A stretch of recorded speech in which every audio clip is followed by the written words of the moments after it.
जय श्री केदार दोस्तों, केदारनाथ धाम में जितने भी श्रद्धालुओं को स्नोफॉल का इंतजार था उन सभी के लिए एक बहुत ही बड़ी खुशखबरी है दोस्तों। केदारनाथ धाम में स्नोफॉल स्टार्ट हो गई है और केदारनाथ धाम में दोस्तों बहुत ही ज़्यादा आनंद आ रहा है जितने भी श्रद्धालु यहाँ पर रुके हुए हैं। मगर दोस्तों जितने भी लोग केदारनाथ धाम में फिलहाल है सभी अपने अपने टेंटों में दुबक कर बैठे हुए हैं। बहुत ही ज़्यादा ठंडी बढ़ गई है दोस्तों केदारनाथ धाम में। तो अगर आप लोग केदारनाथ धाम की यात्रा करना चाहते हैं तो अपने साथ में जितने ज़्यादा हो सके गर्म कपड़े लेके आइए, क्योंकि यहाँ का जो पारा है माइनस में चला गया है दोस्तों। और आने वाले दिनों में केदारनाथ धाम में ठंड बहुत ही ज़्यादा और भी ज़्यादा बढ़ने वाली है और ठंड दोस्तों लगातार ही बढ़ती जा रही है और आने वाले दिनों में और भी ज़्यादा ठंड केदारनाथ धाम में देखने को मिलेगी दोस्तों। फिलहाल केदारनाथ धाम में जो मौसम है बहुत ही ज़्यादा कूल हो रखा है और जितने भी श्रद्धालु आसपास यहाँ पे जितने भी लोग हैं सभी अपने टेंटों में छुपे हुए हैं और ठंड बहुत ही ज़्यादा है दोस्तों।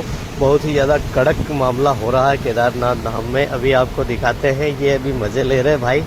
अभी थोड़ी देर में भागेंगे यहाँ से और सभी अपने टेंटों में रुके हुए हैं। तो आप अगर आते हैं तो टेंट होटल आपको बहुत ही आसानी से केदारनाथ धाम में फ़िलहाल मिल जाएंगे दोस्तों, क्योंकि यहाँ पर भीड़ बहुत ही कम हो गई है। केदारनाथ धाम की जो यात्रा है अपने समापन की ओर आप कह सकते हैं, केदारनाथ धाम की यात्रा अपने समापन की ओर बढ़ती हुई है। तो आने वाले दिनों में दोस्तों धीरे धीरे करके और भी ज़्यादा यात्रियों की संख्या बहुत ही ज़्यादा कम हो जाएगी। तो फिलहाल दोस्तों केदारनाथ धाम में रुकने खाने की कोई समस्या नहीं होगी, पर दोस्तों ठंड का सितम बहुत ही ज़्यादा बढ़ने वाला है। तो केदारनाथ धाम में आपको ठंड बहुत ही ज़्यादा देखने को मिलेगी और प्रकृति प्रेमियों के लिए एक बहुत ही सुनहरा अवसर है कि वह केदारनाथ धाम में आकर स्नोफॉल का आनंद ले सकते हैं। और जैसा कि दोस्तों हमने आपको पहले भी बताया था कि केदारनाथ धाम में 15 अक्टूबर से स्नोफॉल स्टार्ट हो सकती है, होने की संभावना है। और दोस्तों कल से ही केदारनाथ धाम में स्नोफॉल स्टार्ट हो गई है और पूरी केदार घाटी आपको सफ़ेद चादर में लिपटी हुई नज़र आएगी। जैसा कहा था वैसी की वैसी केदार घाटी ये भी सफ़ेद चादर में लिपटी हुई नज़र आ रही है और बहुत ही ज़्यादा आनंद आपको केदारनाथ धाम में आकर मिलने वाला है। तो आप अगर केदारनाथ धाम में आते हैं तो आपको केदारनाथ धाम में ठंड तो बहुत ही ज़्यादा पड़ने वाली है। फिलहाल दोस्तों अगर आप आते हैं तो हो सके बच्चों और बुज़ुर्गों के साथ में आप यात्रा ना करें, क्योंकि बच्चों को ऐसे मौसम में बहुत ही ज़्यादा ठंडे मौसम में बीमारियों का खतरा लगातार बना हुआ रहता है। तो आप आइए पूरे फिट होकर केदारनाथ धाम में।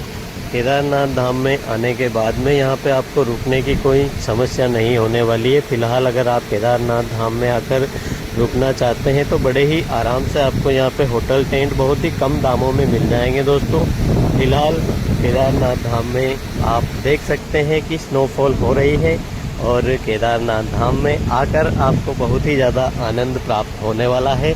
महादेव के दर्शन सीधे गर्भगृह में होंगे। केदारनाथ धाम में अभी परेशानी कुछ भी नहीं है, बस ठंड बहुत ही ज़्यादा बढ़ गई है। तो थोड़ी बहुत देर के लिए हम टेंट से बाहर निकलें और वापस टेंट के अंदर घुसकर टेंट में ही रुकेंगे दोस्तों, क्योंकि ठंड इतनी ज़्यादा है कि यहाँ पर बाहर निकल अभी शुरू में दोस्तों जब ठंड होती है ना उस समय पे बहुत ही ज़्यादा ठंडी लगती है, फिर धीरे धीरे उस चीज़ की आदत हो जाती है।